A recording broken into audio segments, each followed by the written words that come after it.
আমাদের Agartala women PS থেকে একটা জিরো এফআইআর আমাদের কল্যাণপুর থানাতে আসে। অভিজিৎ আচার্যির মেয়ে আমাদের কল্যাণপুর থানাধীন ওয়েস্ট ঘিলাতলির বিকাশ দেবনাথ নামে একটি ছেলের সাথে বৈবাহিক সম্পর্ক হয়। সাবসিকুয়েন্টলি এই মহিলাটা অগ্নিদগ্ধ হয় এবং অগ্নিদগ্ধ হওয়ার পরিপ্রেক্ষিতে উনি ওনার স্বামীর বিরুদ্ধে একটা ক্রুয়েলটি বাই হাজব্যান্ড এবং অ্যাটেম্প টু মার্ডার এরকম ধরনের একটা কমপ্লেন উনি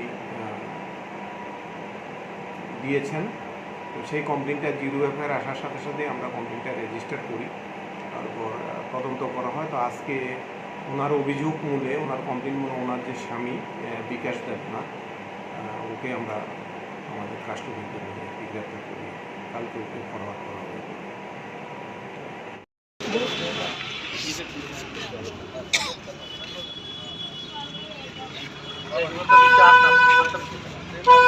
আমার